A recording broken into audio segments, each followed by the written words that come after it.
Assalamualaikum warahmatullahi wabarakatuh. Alhamdulillah rabbil alamin wa bihi nasta'in wa nusalli wa nusallim wa nubarik ala nabiyyina Muhammadin wa alihi wa sahbihi ajma'in wa ba'du. Ikhwani wa akhwati fillah, para pemirsa Roja TV dan para pendengar Radio Roja yang dimuliakan oleh Allah Azza wa Jalla. Masih dalam kitab Umdatul Fiqh dari Imam Al-Muwaffaq Ibn Qudamah yang disyarah oleh Profesor Dr. Abdullah Al-Jibrin dalam bab khiyar, masih dalam khiyar aib, khiyar barang yang cacat. Fadhal Ustaz. Nah, bismillah. Qala al-muallif rahimahullahu ta'ala wa ma kasabahu al-mabi' aw hasala fihi min nama'in munfasilin qabla ilmihi bil aib. Dan demikian juga tersedangkan keuntungan dari barang atau penambahan yang muncul atau penambahan yang terjadi yang secara terpisah muncul sebelum diketahuinya aib, maka menjadi hak pembeli. Wa dzalika ka ijrati sil'ati allati ishtaraha aw isti'maluhu laha wa kalban bahimatil an'am fa huwa lahu li'anna al-kharaj bid-dhaman.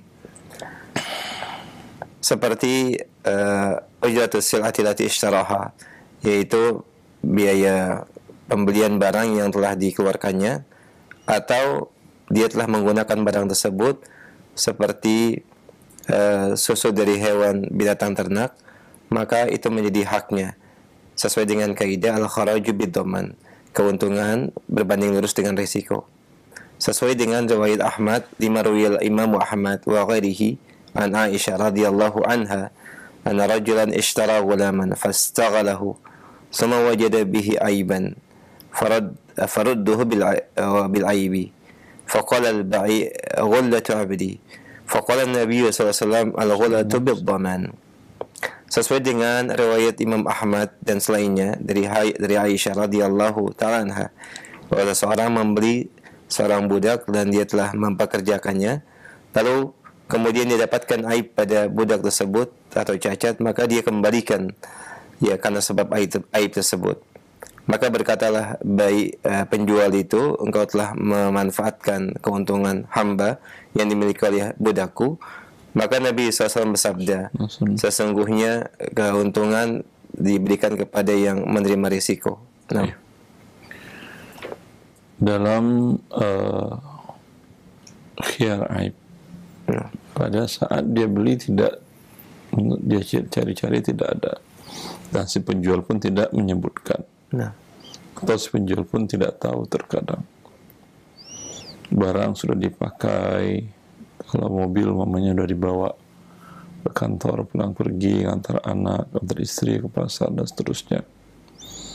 Kalau mamanya alat kerja mesin sudah memproduksi hewan, sudah diambil susunya kalau sedang menyusukan anaknya, atau sudah dipakai untuk bekerja bajak sawah dan seterusnya.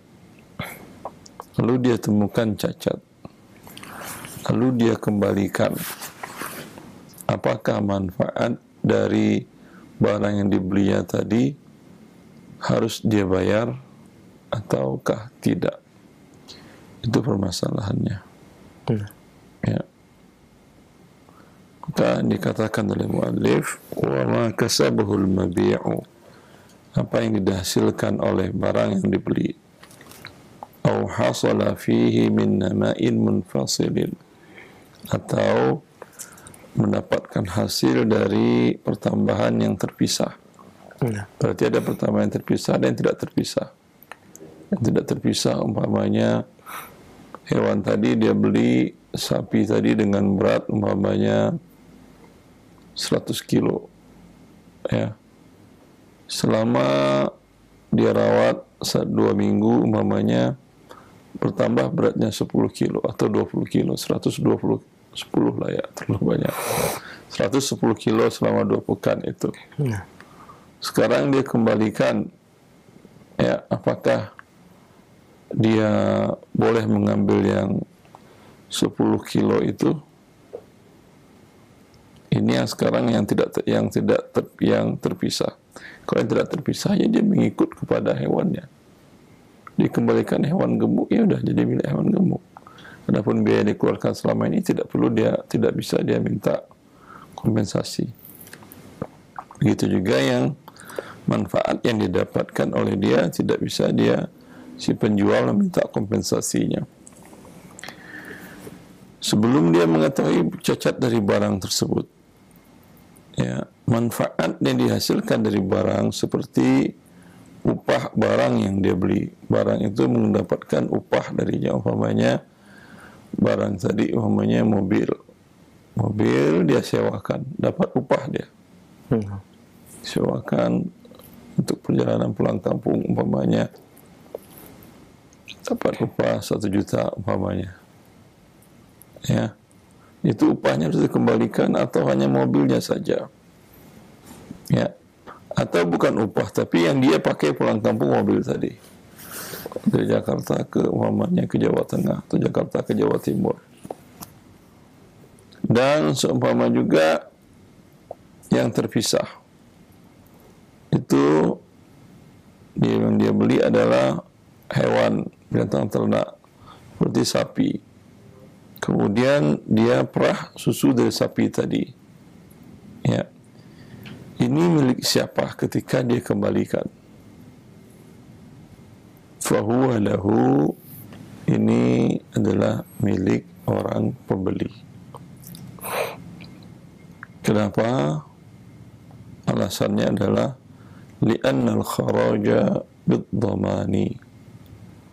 Karena manfaat itu sebanding dengan risiko. Karena setelah dia beli, kemudian hewan mati,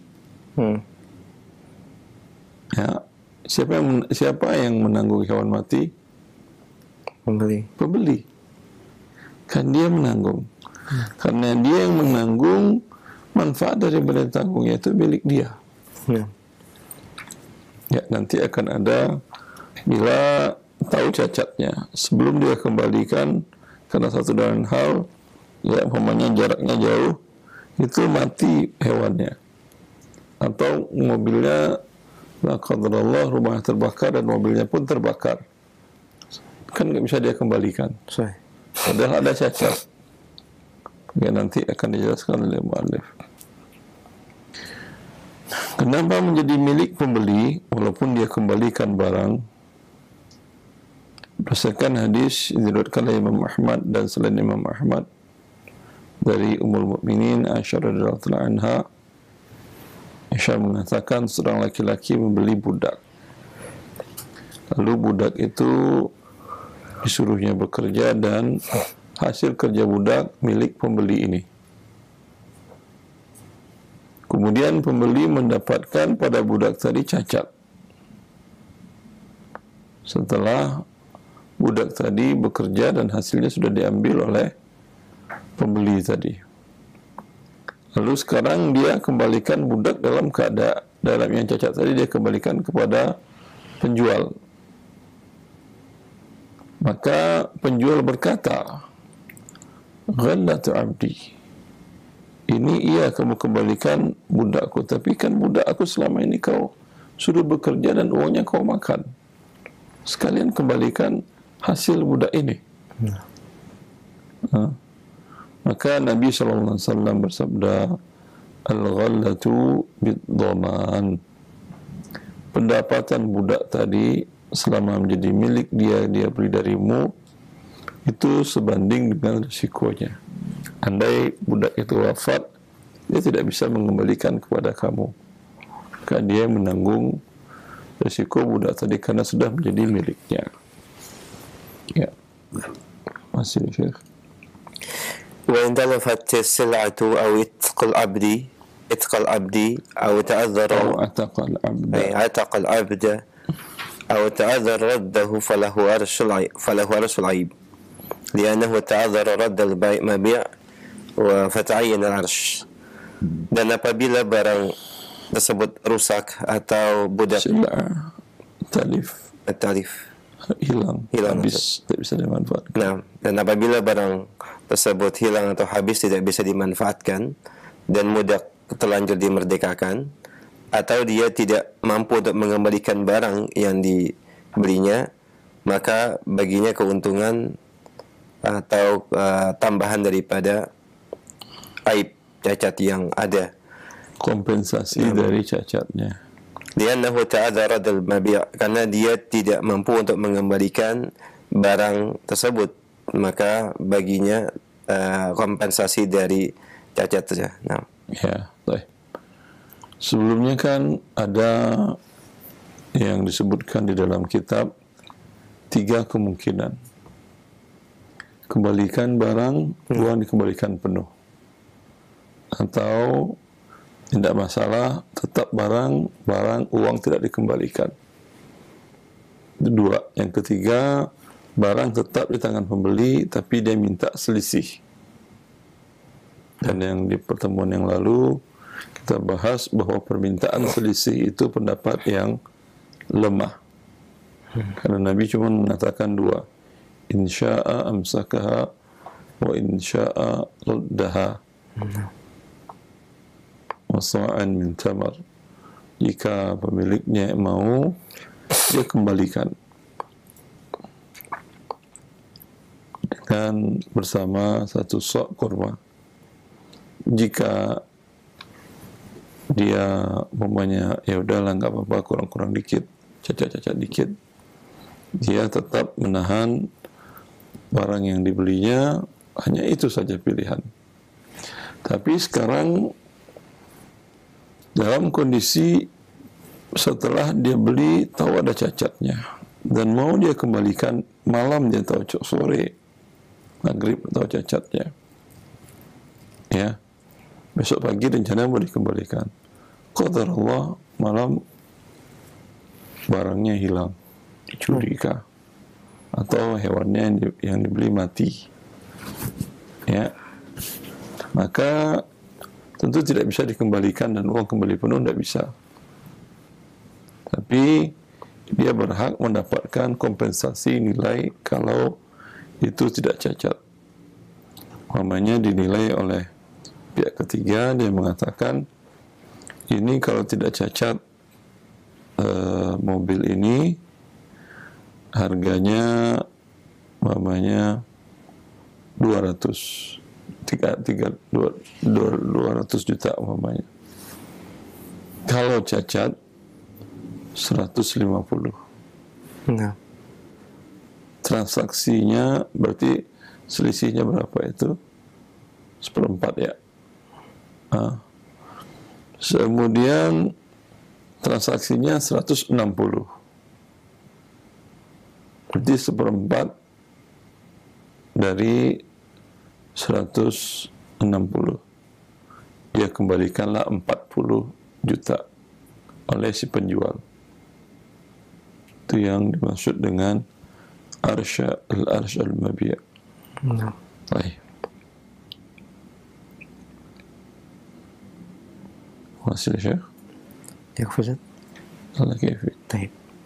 Pendengar dan pemirsa Raja TV, demikian beberapa pembahasan daripada bentuk khiyar atau pilihan terhadap barang yang ditemukan cacat pada saat kita membelinya, dan kita terima via telepon terlebih dahulu. Baik, kita angkat. Halo. Assalamualaikum warahmatullahi wabarakatuh. Waalaikumsalam warahmatullahi wabarakatuh. Dengan siapa, di mana? Umu Adi di Sulawesi, Ustaz. Silakan, Umu. Pertanyaan saya, Ustaz, ada 2. Yang pertama tentang zakat, Ustaz. Itu zakat, Ustaz, utang dalam menjual belikan kadang ada utang yang lancar, ada yang utang yang tidak lancar. Nah, bagaimana cara mengeluarkan zakatnya dengan 2 jenis utang ini, Ustaz? Kemudian yang kedua, Ustaz, karena punya ilmu yang lalu-lalu itu teman Nana mengeluarkan zakat itu cuma diperkirakan saja, Ustaz. Diulang kembali, Umu, yang kedua pertanyaannya. apa namanya itu teman-teman anak yang lalu-lalu itu kalau mengeluarkan zakat Ustaz cuma diperkirakan dia karena kurangnya ilmu dia tidak total keseluruhan begitu seluruh hartanya. Nah pertanyaannya Ustaz bagaimana dengan ini karena tidak bisa juga diperkirakan. Zakatnya zakat apa Ibu? Zakat harta Ustaz. Harta yang mana? Kayak jual beli begitu barang-barangnya. Barang dagangan. Iya barang dagangan. Yang pertama jelas. Baik, kita akan simak jawabannya Umu. Itu saja ya. Baik, nah, barakallahu fiik. Waalaikumsalam warahmatullahi wabarakatuh. Barang zakat barang dagangan setelah barang dihitung nilainya dengan harga beli pada saat jatuh tempo zakat. HPP-nya dihitung ya. Kemudian ditambah dengan uang tunai. Kemudian baik uang tunai dagang ataupun uang tunai pribadi di tabungan. Ditambah dengan piutang lancar. Menentukan piutang lancar dan tidak, pedagang tahulah. Pembeli yang biasa ngutang yang lancar, biasa ngutang tidak lancar, tahu dia. Kalau ini baru pertama beli dia baru jual tidak tunai pertama, ya dia lihatlah pembayaran pertama lancar apa tidak. Kalau baru pertama sudah minta maaf segala macam, ini perkiraan tidak lancar. Ya.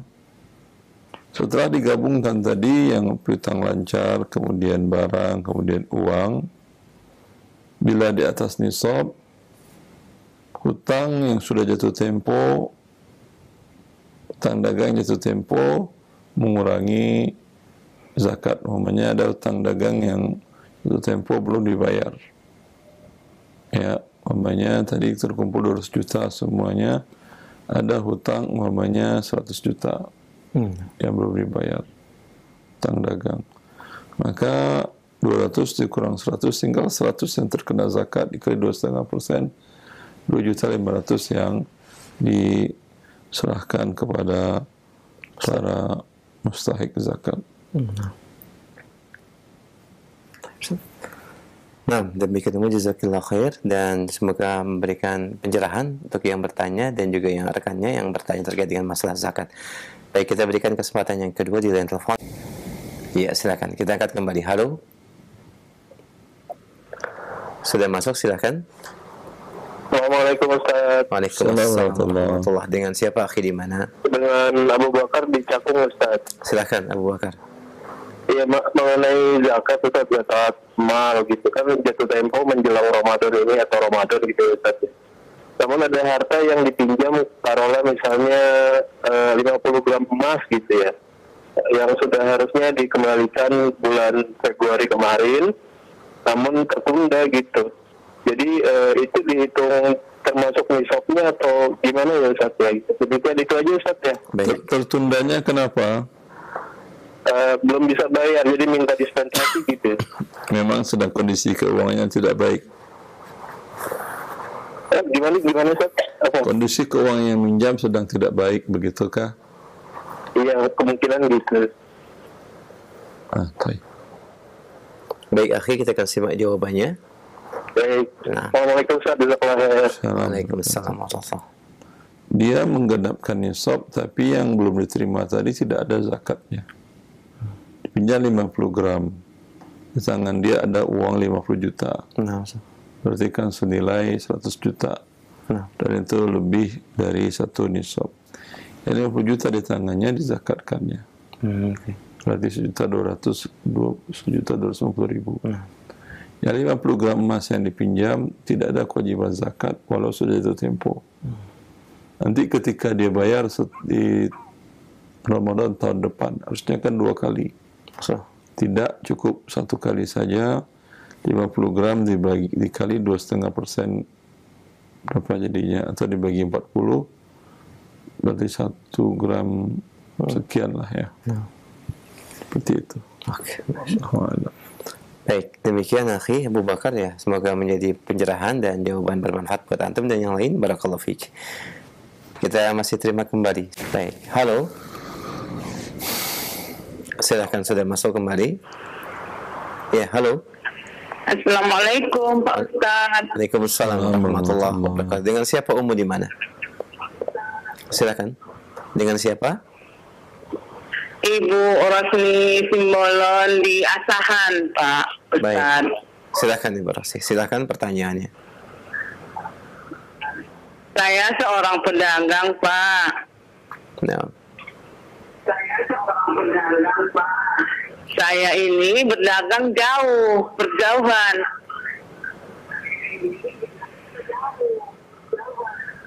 Jadi hukumnya Pak, kami bersepakat sama yang saya jualkan. Dijualkan dulu, baru dibayar Pak, ditransfer uangnya.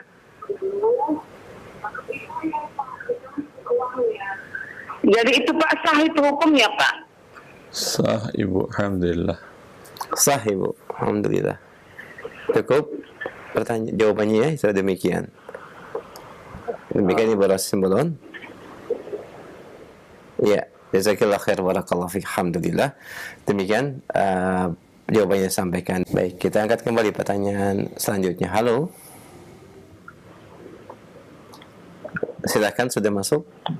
Halo, assalamualaikum Ustaz. Waalaikumsalam warahmatullahi. Dengan siapa Pak, di mana? Dari Abu Razan dari Jakarta Ustaz. Baik, Abu Razan silakan pertanyaannya. Ya, Afwan Ustaz. Ini Ustaz mau tanya terkait dengan akad kerjasama. Saya punya usaha laundry. Nah, jadi saya ada mitra pemberi modal gitu. Dia hanya memberikan modal, sedangkan saya sebagai kerja. Nah, tapi di dalamnya itu saya sepertinya di setting untuk mendapatkan gaji Ustaz.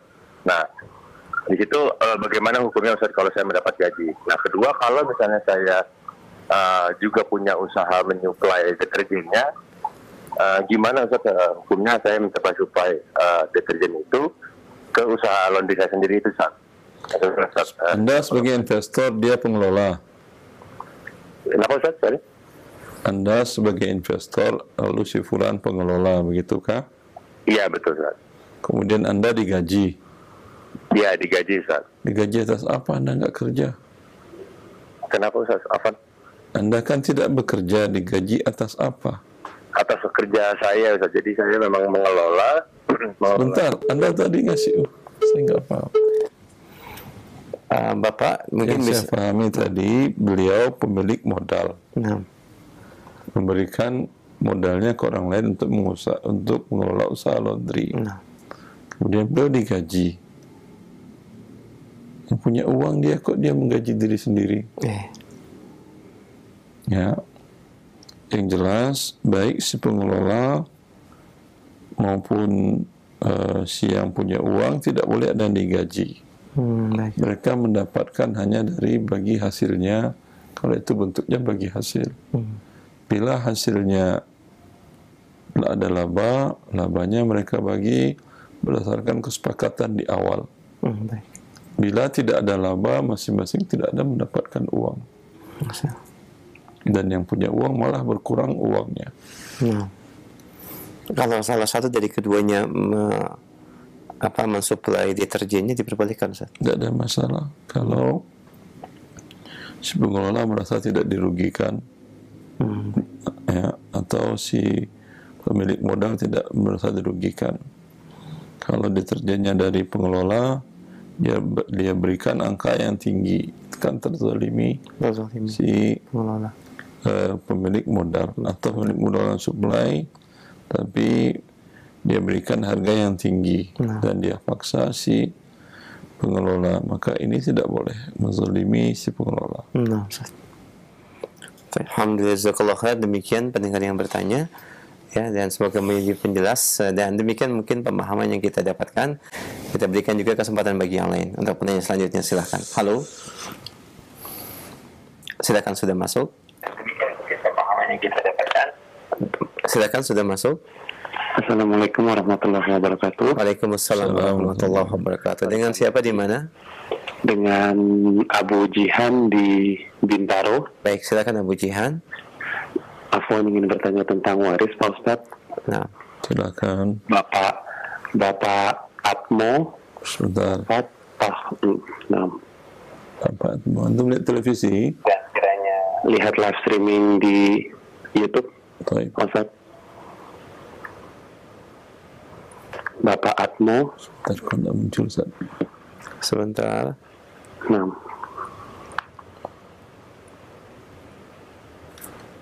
Atmo wafat tahun berapa? tahun 2021.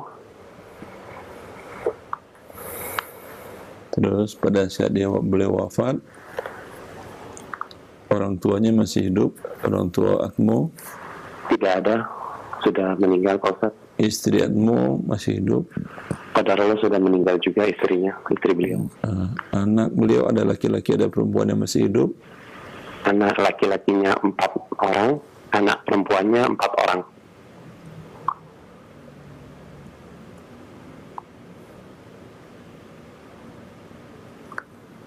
Istrinya lebih jauh atau sebelum?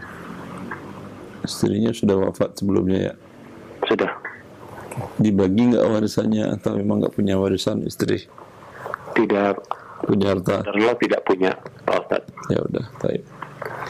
Ini kata Allah, bila anak laki-laki dan anak perempuan, anak laki-laki 2 bagian. Jadi ada 4 orang, 2. Anak perempuan kata Allah 1 bagian, berarti 1. 4, 2 kali 4, 8, tambah 4 berarti 12. Dibagi 12 bagian. Seluruh harta Pak Atmo. Anak laki-laki 2 per 12, anak perempuan 1 per 12. Jelas?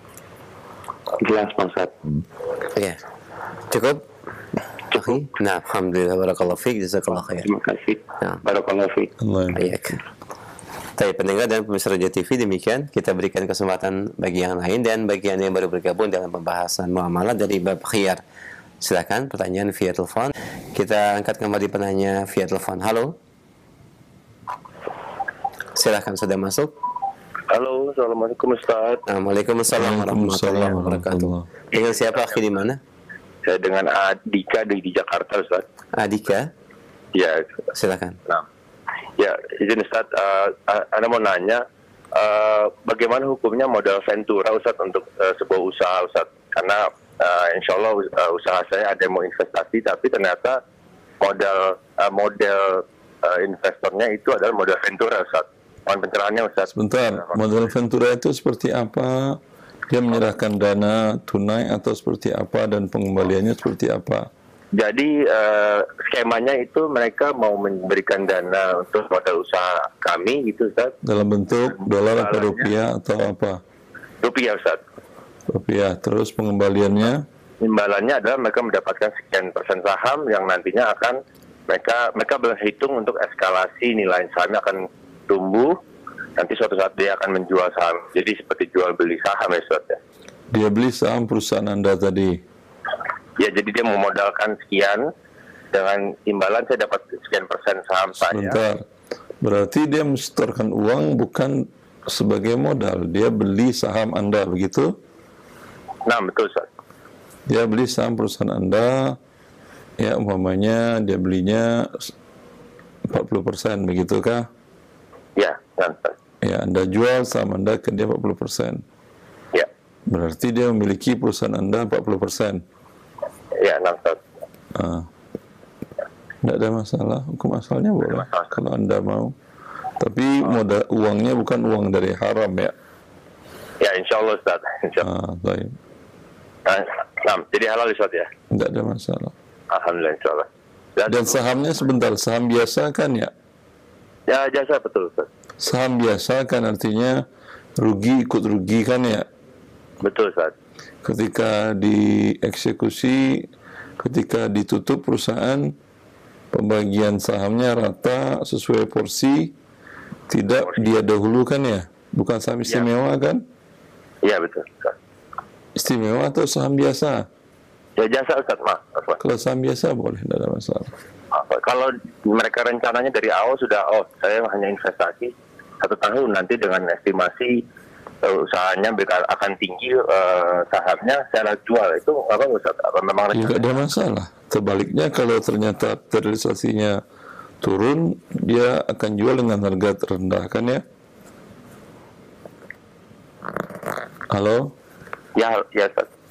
Dia akan jual dengan harga rendah atau dijualnya dengan sekarang dijual Tinggi. enggak, sekarang dia beli Iya. dengan harga saham 40% itu umpamanya 40 miliar Ya. umpamanya, atau 4 miliar. Kemudian dia perkirakan ini 20 miliar nanti setelah 1 tahun. Ya. Dia jual ke Anda sekarang dengan 8 miliar atau nanti? Nanti rencananya mereka mungkin dijual ke orang lain ya Ustaz. Mereka jual ke orang lain, tidak ada masalah ke orang lain. Kalau ke saya masih belum boleh, Ustaz. Ke Anda tidak boleh, Ustaz. Kalau ke Anda dijualnya sekarang, pembayaran dengan harga nanti, ya Anda perkirakan aja. Itu haram ya. Ya haram lah. Ya. Dia kasih uang 4 miliar dengan nilai 10 miliar umpamanya, kemudian dia perkirakan saja Anda harus bayar 8 miliar. Ya. 8 miliar berarti 4 miliarnya riba. Walaupun dia bilang jual beli. Nah, Ustaz. Ya. Jelas, Ustaz. Syukran, Ustaz. Jazakumullahu khair. Allah Oh, iya. Warahmatullahi wabarakatuh. Waalaikumsalam warahmatullahi wabarakatuh. Jazakallah khair akhi. Baik, barakallahu fiik. Kita berikan kesempatan berikutnya. Kita angkat kembali. Halo. Silakan. Assalamualaikum, Ustaz. Waalaikumsalam warahmatullahi. Dengan siapa di mana? Saya Anton di Tangerang. Baik, silakan Anton. Silakan pertanyaannya. Mau tanya, Ustaz, apakah boleh membeli kurma secara kredit? Anda bayarnya pakai apa? Pakai rupiah? Boleh. Cukup, akhi? Berarti boleh ya, umpama teman anak nawarin ke anak, ini silahkan beli kurma saya, nanti dibayar secara kredit atau nanti pas dapat THR umpama gitu. Boleh. Kurma itu kalau dengan rupiah dia berbeda illat. Kurma adalah makanan pokok, rupiah adalah samaniyah, uang atau alat tukar. Maka dia tidak disyaratkan sama dan tunai. Tapi kalau kurma dengan makanan pokok yang lain, kurma Anda beli bayar pakai beras. Anda jual ke petani, Anda minta bayar pakai beras. Ini boleh tidak sama, boleh sekilo kurma ajwa dengan 10 kilogram beras. Tapi tukar menukarnya harus yadan biyadin, harus tunai. Anda serahkan kurma di majelis dan Anda terima beras di majelis. Alhamdulillah, jazakallah khair. Demikian akhi, barakallahu fiik. Dan kita berikan kesempatan masih di via telepon. Silakan. Halo. Halo, Assalamualaikum. Waalaikumsalam warahmatullahi wabarakatuh. Dengan siapa di mana? Dari Umur Rafiq dari Jakarta. Baik, Umur Rafiq, silakan pertanyaannya.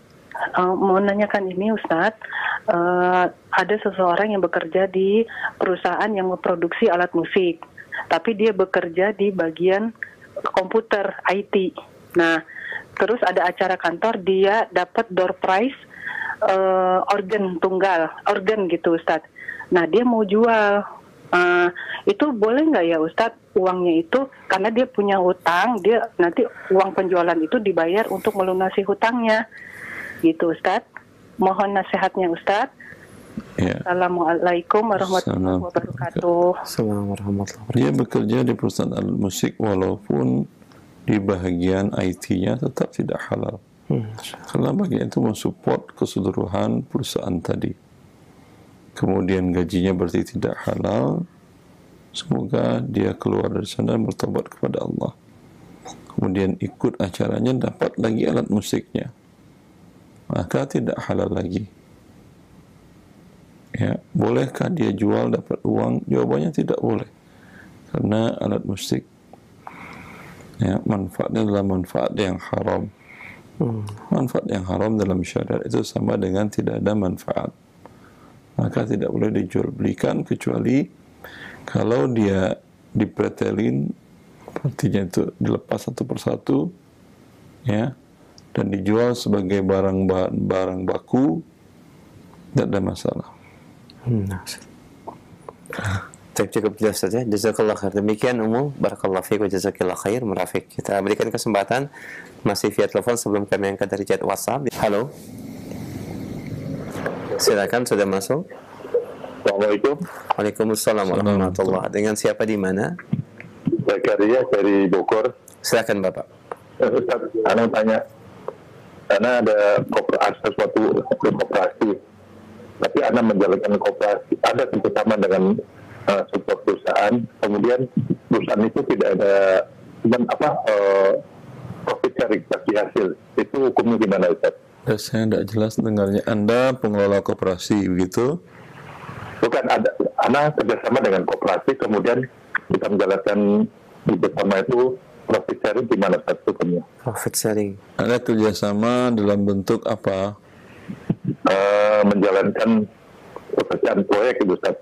Kemudian pakai dana koperasi, kemudian tidak ada bunga tetapi adalah bagi hasil gimana Ustaz? Kalau ada kerugian, dia koperasi menanggung kerugian enggak? Tidak ada Ustaz. Kalau dia tidak menanggung kerugian, enggak boleh.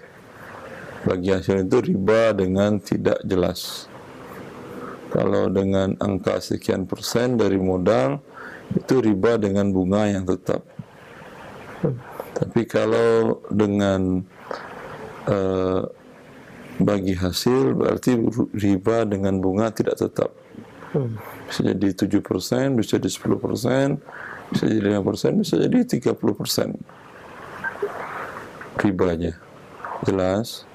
Tapi kalau koperasinya mau, kalau terjadi kerugian di luar kelalaian dan di luar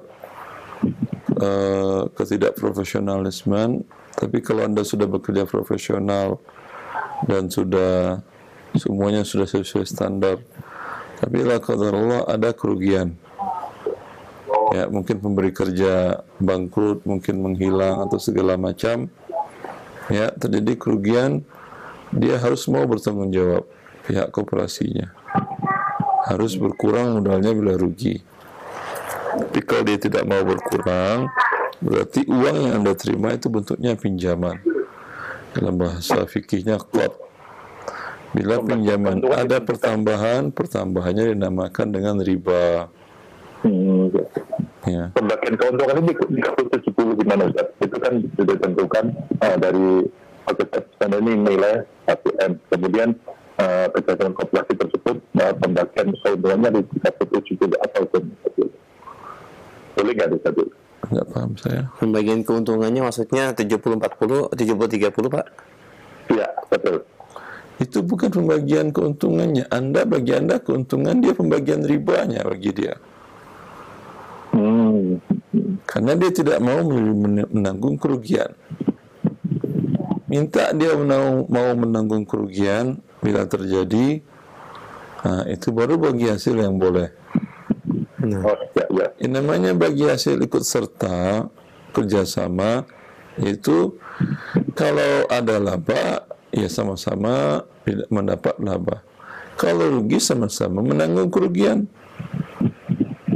Menanggung kerugian berdasarkan modalnya. Dia modalnya uang, berarti dia rugi uangnya.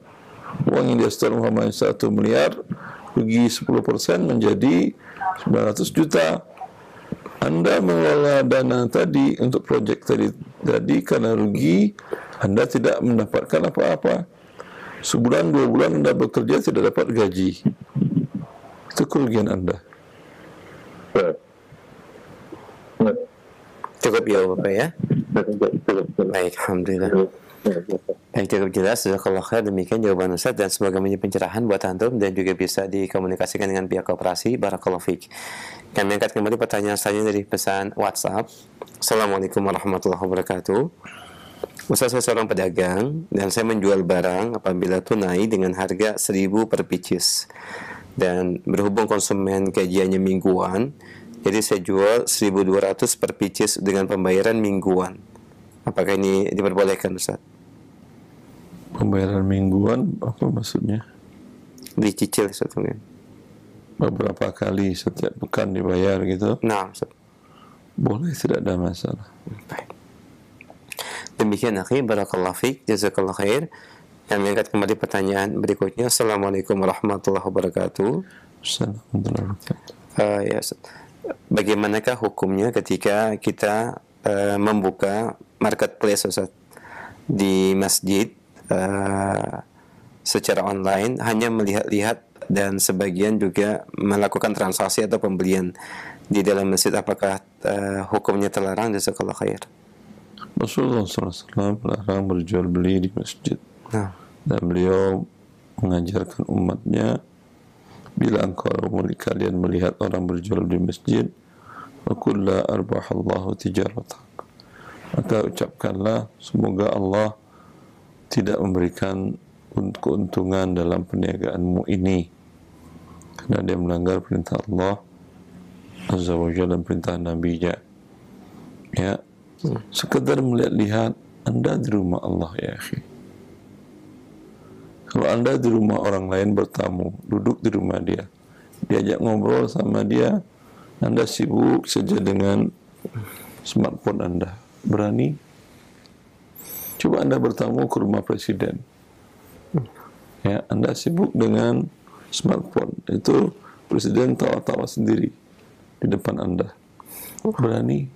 Kan tidak berani. Padahal dia manusia sama seperti Anda. Sekarang Anda dengan pencipta manusia, Anda di rumahnya, Anda sibuk lihat-lihat jualan. Ya, masjid bukan untuk tempat melihat-lihat jualan.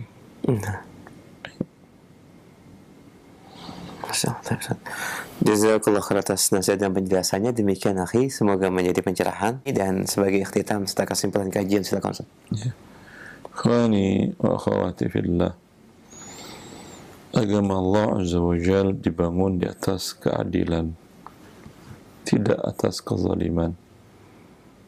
Dalam hadis qudsi Allah mengatakan, ya ibadi inni haramtu zulma ala nafsi wa ja'altuhu bainakum muharraman fala tazalamu.